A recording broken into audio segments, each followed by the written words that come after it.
Hi friends, welcome to Anitha life. எல்லோரும் எப்படி இருக்கீங்க? நல்லா இருக்கீங்களா?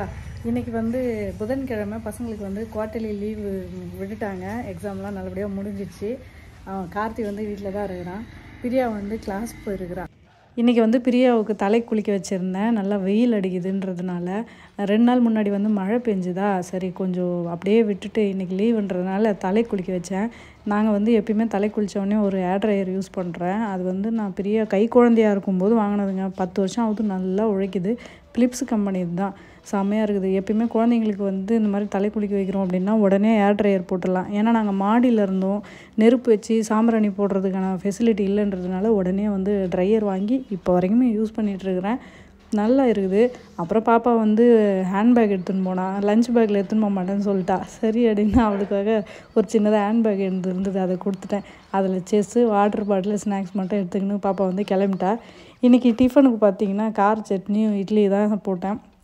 மதியம் வந்துட போகிறாங்க. சரி சாதம் சூடாக வடித்து சாப்பிட்டா தான் நல்லாயிருக்கும் அப்படின்னு சொல்லிட்டு மதியம் வச்சுக்கலான்னு விட்டுட்டேன். 2 மணி நேரம் தான், 9 மணிலேருந்து ஒரு 11 மணி வரைக்கும். இவனால் சமாளிக்கவே முடியலையாம். தனியாக இருக்கிறதுக்கு போர் அடிக்குது அப்படின்னு சொல்லிட்டு இருக்கிறான். துணி துவைக்கலான்னு பார்த்தேன். சரியான வெயில் அடிக்குது. எவ்வளோ வெயில் பாருங்களேன். இந்த வெயிலில் நான் வந்து உட்காந்து துணி துவைச்சேன்னா கண்ணங்குறின்னு ஆயிடுவேன். சரி, இந்த சைடு வந்து நிழல் வந்துட்ட பிறகு நான் வந்து துணி துவைக்கலாம் அப்படின்னு இருக்கேன். சரி, துணி துவைக்கலாமா இல்லையான்னு வந்து பார்க்கறதுக்காக வந்தேன். இந்த ராக்கி பையனை காணவே காணும். ராக்கி பையனுக்கு வந்து நிறைய பேர் ஃபேன்ஸ் இருக்கிறீங்க. ஒரு நாளைக்கு ஒரு வீடியோவில் வந்து காட்டுங்க அப்படின்னு சொன்னீங்க. சரி, கண்டிப்பாக காட்டுறேன். இந்த ராக்கி பையன் என்ன திரும்ப பண்ணின்னு இருக்கிறான். இங்கெல்லாம் இல்லாத இடமாடா உனக்கு இங்கே இருக்குது. தூக்கி வரணுமா? அவனே வந்துடுவான், விடு. அவனுக்கு சில்லுன்னு தண்ணியில் படுக்கணும் போல். சரி விடு, அவன் அங்கேயே படுத்துக்கிட்டோம். மதியத்துக்கு மேலே குளிக்க வைப்போம்ல, குளிக்க வச்சுட்டு அதுக்கப்புறம் அவரை வந்து அந்த கேஜ்லேயே போட்டுடலாம். ஸ்கூல் லீவு இப்போ தான் விட்டுருக்குறாங்க. இந்த 2 மணி நேரத்துலேயே சாருக்கு வந்து போர் அடிச்சிடுச்சான்.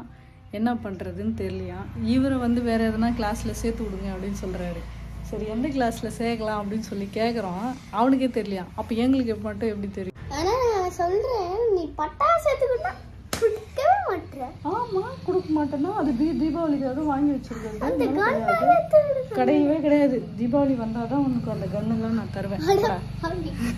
நமக்குலாம் தீபாவளிலாம் என்ன பண்ணுவாங்க, தீபாவளிக்கு முன்னாலோ இல்லைன்னா அன்னைக்கு காலையில் தான் பட்டாசே வாங்கி கொடுப்பாங்க. எங்களுக்கெலாம் வந்து என்ன பட்டாசு வாங்கி தருவாங்க தெரியுமா? அந்த ரீல் பட்டாசு, அதுக்கப்புறம் அந்த பொட்டு பொட்டாக இருக்கும் கல் தின்னசுக்கும் அது, அதுக்கப்புறம் வந்து சின்னதாக அந்த பிஜிலி வெடி, இதெல்லாம் தான் வாங்கி கொடுப்பாங்க. நாங்கள் வந்து 3 பேர் லேடிஸ்ன்றதுனால எங்கள் வீட்டில் வந்து பட்டாசுக்கு செலவு ஆகாது. மருதாணிக்கு, நெய் பாலிஸுக்கு, சோப்பு, சீப்பு, ஷாம்புன்னு இதுக்கு தான் செலவாகும். எங்கள் அப்பாவும் அதிகமாக வந்து பட்டாசு வாங்கின்னு வர மாட்டார். நைட்டில் கொளுத்துறதுக்கு மட்டும் சும்மா ஒரு புஷ்வானம், சங்கு சக்கரம் அவ்வளோதான் வாங்கி தருவார். இவங்க என்னடான்னா இப்போலாம் வந்து டிஃப்ரெண்ட்டான வெடி இருக்குது. அதெல்லாம் பார்த்துட்டு வாங்கி கொடுன்னு கேட்டுனே இருக்கிறான். நம்ம வந்து ரொம்ப செல்லம் கொடுக்கறதுக்கு தப்பாக போச்சு. நம்ம குடும்ப கஷ்டம் வந்து சொல்லி தான் வளர்த்துக்கின்னு இருக்கிறோம். தெரிஞ்சுமே வந்து கேட்குறாங்கன்னா இவங்களெல்லாம் என்ன பண்ணுறதுக்கா? உடனே கோச்சிக்கினாரு, கீழே குறிஞ்சிக்கினாரு. இன்றைக்கி வந்து கண்டென்ட்டே நீ தான் கார்த்திகேயா, உன்னை வச்சு தான் இன்றைக்கி நான் வந்து ஒரு கண்டென்ட் பண்ண போகிறேன். நான் சரியா? வா, நம்ம 2 பேரும் ஒரு கண்டென்ட் எடுத்துகிட்டு அதை வந்து எடிட் பண்ணி அப்லோட் பண்ணணும். ஓகேவா? ரொம்ப சேட்டை, அடங்கவே மாட்டான். அப்புறம் வந்து நம்மளோட வாசல் என்ன நிலமை அப்படின்னு பார்க்கலாமா? நீங்கள் பாருங்கள், இன்னுமே வந்து நம்ம தரை போடாமலே இப்படியே மண் தரையாக தான் இருக்குது. இது வந்து சைடில் நம்ம வண்டி நிறுத்தி வச்சுருக்கிற இடம். இதுவும் இந்த பக்கத்தில் ஃபுல்லாக மண் தரையாக தான் இருக்குது. காலையில் கோலம் போட்டால் நாய் வந்து படுத்து அப்படியே கழிச்சி விட்டுச்சு. சரி, நீ கஷ்டப்படாத, கோலம்லாம் போட தேவையில்லன்னு சொல்லிட்டார் எங்கள் வீட்டுக்கார். அப்புறம் நமக்கு என்ன வேலை இருக்குன்னா, இந்த செங்கலை தூக்கி கொஞ்சம் முதல்ல அடுக்கி வைக்கலான் இருக்கிறோம். வெயில் ஆனால் சரியான வெயிலாக இருக்குது. அந்த வேலையெல்லாம் எப்போ செய்ய போகிறேன்னே தெரில. விட சரி, எக்ஸாமில் ஓ கிரேட் எடுப்பியா? எப்படி, நல்லா எழுதிருக்கியா? தெரியலையா? என்னடா இப்படி சொல்லிட்டேன்? நல்லா எழுதிருக்குன்னு தானே சொல்லணும். நல்லா எழுதிருக்கிறேன்னு தானே சொல்லணும்.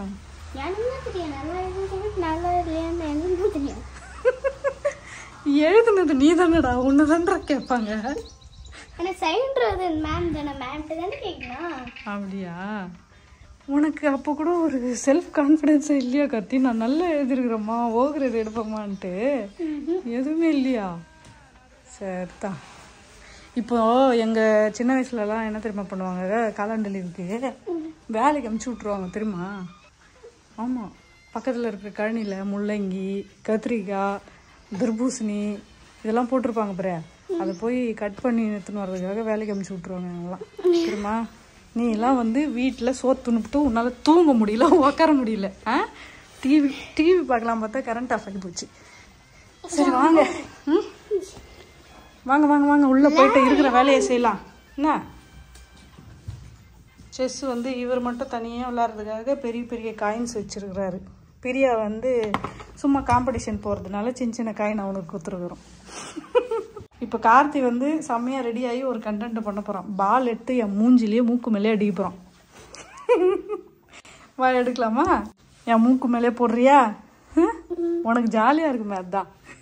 ஏந்து வா, கண்டென்ட் எடுக்கணும். வாடா. வாடா தங்கம். இல்லை தங்கம் இல்லை, வெள்ளியும் இல்லை, எதுவுமே இல்லை. எதுவுமே இல்லையா? சரி, எதுவுமே இல்லாத சார் வாங்க. சரி வா, பால் எடுத்து அப்படியே ஒரு 2 வாட்டி அம்மா மேலே போட்டு அப்புறம் நல்லா எய்ம் பண்ணி மூக்கு மேலே அடிப்பியான். ஓகேவா? இதான் கண்டென்ட்டு. ஓடியா? இந்த டவுசர் எப்போ தெரியுமா வாங்கினது? 2 வயசு இருக்கும்போது வாங்கினேன். இன்னுமே நீ இந்த டவுசரை போட்டுன்னு இருக்கிறடா. நீ வளரவே இல்லை, அப்படியே இருக்கிற தெரியுமா? ஏந்து வா, கண்டென்ட் எடுக்கலாம். வா ஏந்து ஓடியா. சரி, இப்போ உனக்கு ஒரு சர்ப்ரைஸ் கிஃப்ட் இருக்குது. வா, நான் உனக்கு காட்டுறேன். வாடா கார்த்தி. சரி போ, உனக்கு தேவையில்லனா போ.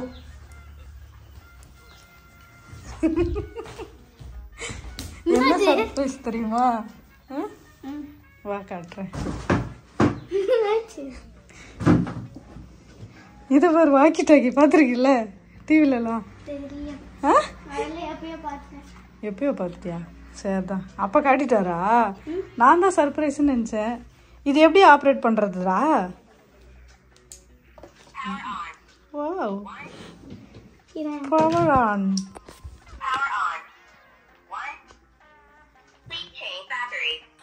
இப்போ இதை வச்சு என்ன பண்ணுறது? எங்கடா போற? எங்க? மொட்டை மாடிக்கு எங்க போற? கேக்குமா? இவன் என்னவோ பண்ண போறான்னு நினைக்கிறேன். இந்த கேக்குதுடா. வேற ஏதோ சொல்லுதுடா. ஹலோ, கேக்குதா உனக்கு? ஹலோ, அந்த ஆண்டனா இருக்குல்ல, அதுல இருந்து கீழ ஒரு பட்டன் இருக்கு, அத அழுத்தி பேசு வரும். இது பேசணுமா? இதுவா? பெருசா பிளாக்கா இருக்கு அதுவா?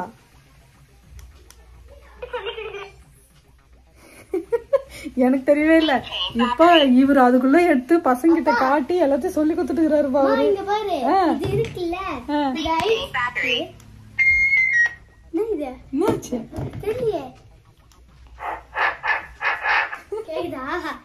இப்ப நான் எப்படி பேசுறது?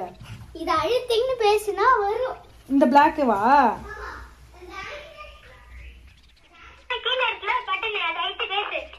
இப்போ இது நான் அழுத்திக்கினே பேசுவா? கேக்குதா? நான் வந்து இங்க வீடியோ எடுத்துன்னு இருக்கிறேன். செம காமெடியா இருக்குதுங்க. இவர் வந்து புதுசா வாங்கி கொடுத்தாரு. அப்புறம் பார்த்தா இது வந்து கடையில இருந்து எடுத்துன்னு வந்தாராம். அவங்க வச்சிருந்தாங்களாம். சரி பசங்க கொஞ்ச நேரம் விளையாட்டு தரேன், அது வந்து பசங்க பார்த்ததே இல்லை, டிவியில தான் பார்த்துருக்குறாங்க அப்படின்னு சொல்லிட்டு காயின் வந்து காட்டினாரு. நீ என்கிட்ட நைட் சொன்னாரு. சரி காலைல காட்டலாம் அப்படின்னு பார்த்தா எடுத்து பசங்களுக்கு சொல்லிலாம் கொடுத்துருக்குறாரு. அவர் வந்து சர்ப்ரைஸ்னா என்னன்னே தெரியாதுங்க. குழந்தைங்க கிட்ட சர்ப்ரைஸா காட்டினா தானே நல்லா இருக்கும். நீங்க பாத்துருக்கீங்களா ஆக்கி டாக்கி? இப்ப பாருங்க, நான் டிவியில பார்த்த பொருள் என் கையில இருக்குது. ஹலோ, ஓவர் சீக்கிரம் கீழே இறங்கி வா, மேல வெயில் அடிக்குது. ஹலோ, அடப்போ, இது என்னவோ பேட்டரின்னு சொல்லுங்குது. பேட்டரி சார்ஜ் போடணும்னு நினைக்கிறேன். அப்படியா? சரி ஆஃப் பண்ணி வச்சிரு. எப்ப சொல்லி கொடுத்தாரு? காலைல சொல்லி கொடுத்துட்டாரா உங்களுக்கு? சூப்பர். இப்படிதான் போடணுமா? நிக்க வச்சு சார்ஜ் போடணுமா? எங்க இதோட சார்ஜ்? ஐயோ இது எல்லாமே கத்து வச்சுன்னு இருக்குதுமா. இவரும் வந்து குழந்தைங்களுக்கு எல்லாத்தையும் சொல்லி கொடுத்துட்றாரு.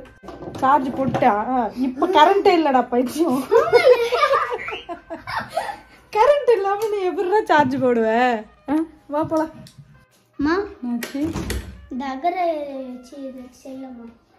அதெல்லாம் வச்சு இப்போ எதுவுமே செய்ய முடியாது. கரண்ட் வரலடா மூடுறா. செம்ம கடுப்பா இருக்குது. கரண்ட் இல்லை. இப்போதைக்கு நாங்கள் வந்து இட்லி டிஃபனை சாப்பிட்டுட்டு சும்மா சுற்றின்னு வந்துன்னுக்குறோம். இது எதுனா செஞ்சு தரலாமான்னு பார்த்தாலும் எதுவுமே செய்யறதுக்கு இல்லை. குழந்தை வந்து சுற்றி சுற்றி வந்துன்னுக்குறான். அடுப்பு வச்சு என்ன செய்யுது? அடுப்பு வச்சு என்ன செய்யறது? அதுலதான் வச்சு செய்யணும். பாலா குடிக்க போற இப்போ? சரி சொல்லு. தேங்காய் இல்லடா. தேங்காய் வாங்கி வரணுமேண்ணா. தேங்காய் வேணுமே. ஒயிட் ஜெல்லி வாங்க. கண்ணாடி மாதிரி ஒரு ஜெல்லி வருமே அது. நான் பண்ண போறேன். நீ பண்ண போறியா? எப்படி பண்ணுவ? திடீர்னு அம்மாவுக்கு வேலை கொடுக்காம நான் பண்ண போறேன்னு சொல்றேன். என்ன பண்ண போற சொல்லு. நீயே சொல்லு. ஐயோ அதெல்லாம் ஒரு நாள் தூக்கவே முடியாது.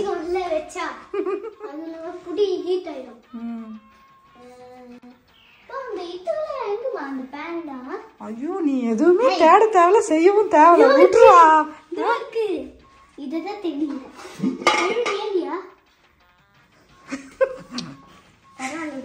நீ இப்ப எதுக்கு செய்ய போற? வேணாண்டா. நான் செய்ய போறேன். என்ன செய்ய போற? நீ செய்யறியா? செய்யறதுன்னு ஆயிப்போச்சு. என்ன பண்றது? செய்வோம். எப்படிமா நீ மட்டும் பத்த வைக்கிற? அதெல்லாம் ரகசியம், சொல்றதுக்கு இல்ல. ஒன்றும் இல்லடா. கரெக்டாக கேஸ் ஆன் பண்ணிட்டு உடனே வந்து லைட்டர் வச்சு டிக்கு டிக்குன்னு பண்ணா ஆன் ஆயிடும். நான் கூட அப்படித்தானே பண்ணேன். நீ பண்ணது வந்து சரியா பண்ணல, அதனால அது ஆகும். என்னடா கரண்ட் ஒண்ணுமே தெரியல. இந்த ஒரு லைட் தான் எரியும் பொழுது. அந்த லைட் எரியாதுல. தண்ணி கொதிக்குதா? இதை எடுத்து போடு. அதுல ஃபுல்லா போட்டுட்டா? போடு. ஃபுல்லா போடு. உடச்சு போடு. இன்னைக்கு பாரு, உன்னால சும்மா இருக்க முடியாம இன்னைக்கு வந்து சமையல் வேலை செய்ய சொல்றேன். ஃபுல்லா தேத்து போட்டுட்டா? போடு. ஃபுல்லா தேத்து போட்டுட்டா? போடுறா. ஐயோ கீழெல்லாம் கொட்டுறானே. சிந்தாம போடுறா. இது வந்துடா. இப்போ இதை கிளறணுமே. நான் கிளறேன். கிளர். பீங்கான் ஸ்பூனு டப்புன்னு போட்டீங்கன்னா கீழே ஊந்து போடும். பார்த்து. இங்க இருந்து சுடுதா? சிம்ல வச்சுட்டேன். இப்போ உனக்கு எதுக்கு இப்போ இந்த தேவையில்லாத வேலை சொல்லு பார்க்கலாம். ஏன் பெருசாயிட்ட உடனே நான் சமையல் வேலை பண்ண போறியா? சமையல் வேலை இது அப்படியே உள்ள வச்சுட்டா? உள்ள வைக்கக்கூடாது. சூடாக இருக்கும். அப்புறம் கரண்டி நம்மளால தொடவே முடியாது. இது நல்லா கரையணும். இப்போ கொதிக்கணும். ஓகேவா? ராக்கி உள்ள வந்துட்டான். உள்ள வந்துட்டானா? அவ்வளோதான். மண்ணுமா உள்ள வந்துட்டாரு. டே ராக்கி, உனக்கு குளிக்க வைக்கணும். வெளியே போடா. போடு. அங்க பாத்தியா ஒரு கால் சிங்க கால் மாதிரி இருக்குது. ஏனி உள்ள வராதடா. சரி வாடா, நம்ம ரெண்டு பேரும் வெளில போயிடலாம். ஜாலியா போயிடலாம்னே. இவன் வங்கி வெட்றான். நான் பாட்டுன்னு சும்மாவே சுத்தின்னு வந்தேன். இவன் நடனா திடீர்னு வந்து செய்யறேன்னு சொல்லிட்டு ஸ்டார்ட் பண்ணி விட்டுட்டான். சரி அவன் ஆசையை ஏன் கெடுக்கணும்னு சொல்லிட்டு இந்த அகரகரை போட்டு சும்மா ஒரு ஜெல்லி மாதிரி பண்ணலி வருதான்னா இன்னும் கலங்கவே இல்லைடா. சி கரையவே இல்லை. இது நல்லா கரையிட்டோம். இப்போ வந்து சாப்பாட்டுக்கு அரிசி ஊற வைக்கலாம். அக்கா வந்துட்டாள்னா வந்து சாப்பாடு கேட்பா. இந்த கரண்ட் வர இல்லை, என்ன பண்ணுறது தெரியல. ரசம் வைக்கலான்னு நான் பார்த்தேன். ரசம்க்கும் மிச்சி வேணும். இந்த ஒரு கையில் எப்படி தான் எல்லாரும் எடுக்கிறாங்கன்னே தெரில. நானே இப்போ தான் கற்றுக்குறேங்க. ஸ்வீட் கார்ன் இருக்குது, சாயந்தரமாக செஞ்சு தரேண்ணே. என்னது பொரியலா? Sweet corn. நேற்று தான் சாம்பார் வச்சோம். இந்த புரட்டாசி மாசத்துல சாம்பார் காரக்குழம்பை தவிர வேற என்ன குழம்பு வைக்கிறதுன்னு எனக்கு தெரியல. குழம்பு வைக்கிறதா? ஏன் சாம்பார்லயே இந்த சாம்பார் இருக்கே. என்ன சாம்பார்? பேர் என்னது? கத்திரிக்காய் சாம்பார், முருங்கைக்காய் சாம்பார், அதெல்லாம் வைக்கலாம்ல? எல்லாமே வைக்கலாம். போடு. என்னாச்சு? நீ தான்டா போடாதுன்னு சொன்ன. ஓகே, சர்க்கரையை கொட்டியாச்சு. ஐயோ என்ன இது இவ்வளோ போடுற? என்னடா விழுது? என்ன பண்றான்? என்னவோ போட்டு உருட்டுறான். என்ன பண்றேனே தெரியல. ஏய் என்ன இவ்ளோ தண்ணி ஊத்துறா? சக்கரை கரையணும்ல, கொஞ்சமா தண்ணியை ஊற்றியாச்சு. நீ எல்லாரும் இங்க பண்ணிருந்தியா? அவன் என்ன பண்ணிட்டு வரேன்னு போய் பார்த்துட்டு வரட்டா? அவன் ஒன்றும் பண்ண மாட்டான், அவன் அமைதியாக இருப்பான். உன்னை விட அவன் நல்ல சமத்து பையன். அட பாவி, என்ன அவனா? ஆமாம், அவனுக்கு ஒரு மூளை தானே இருக்கு. உனக்கு மட்டும் 2 மூளை. உனக்கு யார் சொன்னார்? 2 கலர் வேணாம். ஏன் வேணாம், வெறுமனே வெள்ளையா இருக்குமே, நல்லா இருக்காதுடா. சரி போடு. கொஞ்சோண்டு போட்டுடலாம். இது கொஞ்சோண்டும் அந்த இது கொஞ்சோண்டு போடு. அவ்வளோதான், இது கொஞ்சோண்டு தான் போடுறேன். ஐயோ அண்ணா, இது கொஞ்சோண்டு போட்டதுக்கு இவ்வளோ கலர் ஆயிடுச்சு. ஓ அதான் அதோட ஸ்பெஷலா? ஆமாம். இப்படியே புடி தங்க, நீ அடுப்பில் போட்டுறாதடா. டே தூரமாகவே புடிடா. எப்பா பயமா இருக்குன்னு படி. எப்படி டப்படன்னு வச்சுக்கிறேன். அது நல்லா கொதிட்டோம், நான் சாப்பாடு செய்யணும். நான் அது வரைக்கும் இதை கலரி எடுத்துக்கிறேன்.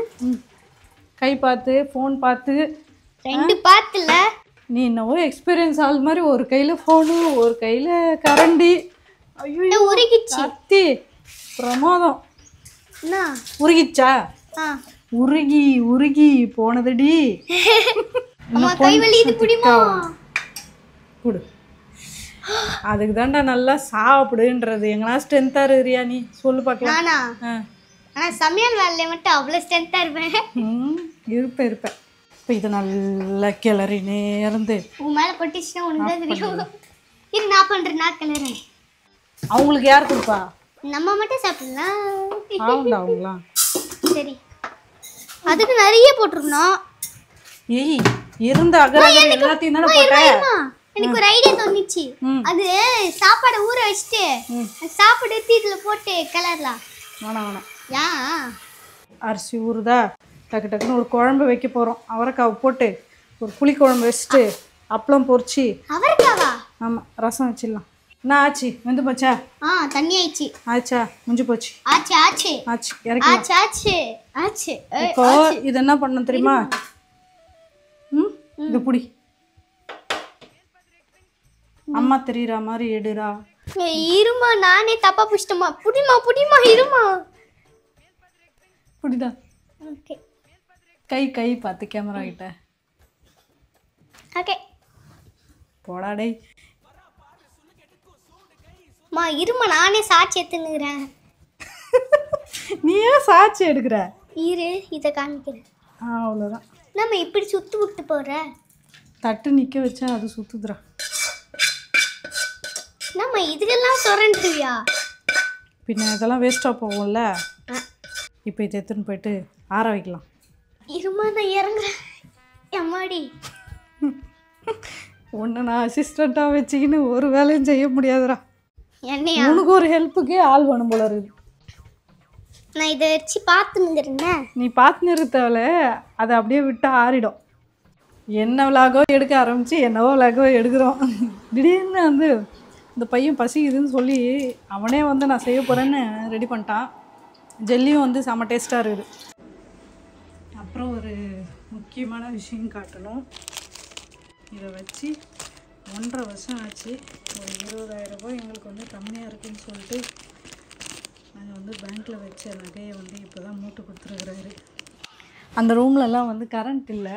இந்த வீட்லேயே வந்து லைட் எரியல. இந்த ஒரு குட்டி லைட் தான் எரியுது. சரி, ஓகே. நான் இத்தனை நாளாக நான் இந்த கம்மல் போட்டிருந்தது வந்து கவரிங் தான். ஒரு 300 ரூபா கம்மல் தான். பாருங்கள், இந்த ஜிமிக்கியை தான் நான் ரொம்ப நாளாக போட்டிருந்தேன். தெரியுதுங்களா? இதுவே வந்து கீழெல்லாம் வெளுத்து போயிடுச்சு, இரும்பு வந்த மாதிரி ஆயிடுச்சு. நல்லா இருந்தது, எல்லா ட்ரெஸ்ஸுக்குமே சூட்டாச்சு. நமக்கு வந்து ரொம்ப நாளாக வெயிட் பண்ணி ஒரு பொருள் கையில் கிடைக்கும் போது இருக்கிற சந்தோஷமே வேறு மாதிரி இருக்கும் இல்லையா? செம்ம ஹாப்பியாக இருக்குது. இந்த கம்மலை வந்து மூட்டு கொடுத்துட்டாரு. கஷ்டம்ன்றது வந்து எப்போ வேணாலும் வரும். இந்த மாதிரி ஒரு பொட்டு தங்கம் இருந்தால் தான் நமக்கு கிடைக்கிற மரியாதையே வேறு மாதிரி இருக்கும். தங்கம் போடாமல் போகணுன்னு வச்சுக்கோங்களேன், அப்போ நமக்கு கிடைக்கிற மரியாதையும் வந்து வேறு மாதிரி இருக்கும். இதெல்லாம் வந்து நான் அனுபவிச்சிருக்கிறேன். என்னடா ஜெல்லி ஆயிடுச்சு, அது ஆறட்டும், அதுக்கப்புறம் சாப்பிட்டுக்கலாம். அது ஜெல்லி ஆயிடுச்சுல சாப்பிடு. ஒரு 5 நிமிஷம் இருடா, நான் வந்துடுறேன்டா. நல்லா ஹாப்பியாக இருக்குது. என்ன பேசுறதுன்னு தெரியல. இந்த 1.5 வருஷத்தில் எங்களுக்கு வந்து நிறைய கஷ்டம் வந்துருச்சு. நிறைய பட்டுட்டோம் லைஃப்பில். ஒரு குண்டுமணி தங்கம் கூட நம்மக்கிட்ட இல்லைன்றது ரொம்ப ஃபீல் ஆயிடுச்சு. இந்த ஒரு ரிங்கு மட்டும்தான் போட்டுன்னு இருந்தேன். இது என்னைக்கிடா போகுமோ அப்படின்லாம் நான் யோசிச்சிருக்கேன். அந்த நாள்லாம் வந்து மறக்கவே முடியாது. நீங்கள் ஏன் வந்து ஒரே ஆரி ஒர்க் ப்ளவுஸ் போடுறீங்க, போட்ட ட்ரெஸ்ஸே போடுறீங்க, இதே நைட்டியில் இருக்கிறீங்க அப்படின்னு நிறைய கமெண்ட்ஸ் வரும். அந்த மாதிரி கமெண்ட் போடுறவங்களாம் வந்து ஒரு வேளை சின்ன பசங்களாக இருப்பாங்களோ, குடும்ப கஷ்டம் தெரியாதவங்க தான் இந்த மாதிரிலாம் கமெண்ட் பண்ணுவாங்க அப்படின்னு நான் நினச்சிக்கின்னு நான் வந்து அந்த கமெண்ட்டெல்லாம் வந்து delete பண்ணிவிடுவேன். என்கிட்ட இருக்கிறத நான் போடுறேன். இதில் என்ன இருக்குது? நம்ம வந்து கல்யாணத்துக்கு அப்புறம் வீட்டில் இருக்கிற கஷ்டத்தை தெரிஞ்சிருந்தால் மட்டும்தான் நம்மளால் வந்து இந்த மாதிரி சூழ்நிலையெல்லாம் வந்து அக்செப்ட் பண்ணிக்க முடியும். அவங்கவுங்க நிலைமை அவங்கவுங்களுக்கு தாங்க தெரியும். நம்ம வந்து வெளியே பார்க்கும்போது நிறைய கமெண்ட் வந்து பாஸ் பண்ணிட்டு போயிட்டே இருக்கலாம். அது அவங்களுக்கு எப்படி ஹர்ட் ஆகும் அப்படின்றத கொஞ்சம் நினச்சி பார்த்துட்டு கமெண்ட் பண்ணுங்கள். ஒரு பொருள் வரணும் அப்படின்னா எவ்வளோ கஷ்டப்பட்டு தான் நம்ம வந்து அந்த ஒரு பொருளை அடைய வேண்டியதாக இருக்கும். நிறைய பேர் சொல்லிட்டு தான் இருப்பாங்க. ஊர் வாயை நம்மளால் வந்து அடக்கவே முடியாது. 4 பேர் 4 விதமாக பேச தான் செய்வாங்க. நல்லதா கெட்டதா நம்ம என்ன பண்ணுறோம், எதை நோக்கி நம்ம போகிறோம் அப்படின்றதெல்லாம் நம்ம மனசாட்சிக்கு தான் தெரியும். சரிங்களா? நான் வந்து இதெல்லாம் கொடுக்காம இருந்தேன்னா என்னோட குடும்பம் வந்து இந்த ஒரு வருஷத்தில் எப்படியெல்லாம் போயிருக்குமோ அதெல்லாம் எனக்கு தெரியல. எல்லாத்தையுமே நாங்கள் வந்து பேங்க்கில் வச்சுட்டு இந்த 2 வருஷத்தில் நாங்கள் பல்ல கடிச்சிட்டு வந்து குடும்பம் பண்ணியிருக்கிறோம். எவ்வளவோ கஷ்டத்தை நாங்கள் அனுபவிச்சிருக்கிறோம். பர்சனல் லைஃப்பில் வந்து எங்களுக்கு எவ்வளோ பேர் கெட்டதை நினச்சிருக்கிறாங்க. நாங்கள் ஆனால் அவங்களுக்குலாம் அந்த மாதிரிலாம் நாங்கள் நினச்சதே கிடையாது. நாங்கள் வந்து எப்பயுமே நல்லது தான் நினைப்போம். எனக்கு யார் யாரெல்லாம் கெட்டது நினைக்கிறாங்களோ அவங்களுக்கு வந்து அந்த முருகரை பார்த்துப்பாருன்னு அப்படியே விட்டுறது. அவங்களுக்கும் வந்து வச்சு செஞ்சுன்னு இருக்கிறாரு. நான் வந்து அதை கண் கூட பார்த்துருக்குறேன். சரி, பழசு பேசி என்ன ஆக போகுது சொல்லுங்கள்? நம்ம வந்து திங்க் பண்ணுறது நமக்கு நடக்கும், அவ்வளோதான். நம்ம வந்து எப்பயுமே பாசிட்டிவாக இருப்போம், நல்லதே நினைப்போம், மற்றவங்களுக்கும் நல்லதை வந்து க்ரியேட் பண்ணுவோம். ஓகேங்க, என்னோடய கம்மல் வந்து எப்படி இருக்குதுன்னு கமெண்ட் பண்ணுங்கள். என்னோடய ஃபேஸுக்கு வந்து கரெக்டாக இருக்கா அப்படின்னு. இது வந்து எடுத்து ஒரு 10 வருஷம் ஆயிடுச்சு. ரொம்ப பழைய மாடல், பழைய கம்மல் தான். எனக்கு ரொம்பவே பிடிக்கும் அந்த கம்மல். துணியெல்லாம் துவைக்கணும். நீங்களும் அதே வேலையை செய்கிறீங்க. நான் செய்யறதையும் பார்த்துனா உங்களுக்கும் கடுப்பாகும். அதெல்லாம் பார்த்தோன்னா ரொம்ப போர் அடிக்க ஆரம்பிச்சிடும். ஸோ அனிதா லைஃப்பில் இன்றைக்கி என்ன புதுசாக நம்ம வந்து பார்த்துருக்கோம் அப்படின்னா, எனக்கு வந்து கம்மல் வந்து மூட்டு கொடுத்துட்டாரு. அதை நான் போட்டுக்கினேன். எல்லா வீடியோலையும் இதே கம்மலோட அப்படியே ஆட்டி ஆட்டி நானும் வந்து ரீல்ஸ்லாம் பண்ண போகிறேன். சும்மா சொன்னேன். அந்த பாட்டுக்கு வந்து வாயை செய்கிறது அதெல்லாம் நமக்கு வரவே வராது. நல்லா இருக்குது, எனக்கே பார்த்துக்கினே இருக்கணும் போல இருக்குது. இதோட நம்ம வந்து இந்த விளாகை முடிச்சிக்கலாம். ரொம்ப வளவலன்னு போகுதுன்னு நினைக்கிறேன். ஹாட் அண்ட் ஸ்வீட்டாக நம்ம வந்து அனிதா லைஃப்பில் வீடியோ பார்ப்போம். எப்படி இருக்கு? இருடா நானும் டேஸ்ட் பண்ணி பார்க்குறேன். செம்மையாக இருக்கு. எனக்கு தெரியாது, இங்கே இருந்தது எல்லாத்தையுமே கார்த்தி சாப்பிட்டான்னு சொல்லிடுவேன். சரி, ஓகே, நானே சாப்பிட்றேன். நாளைக்கு இன்னொரு விளாகில் பார்க்கலாமா? பாய்.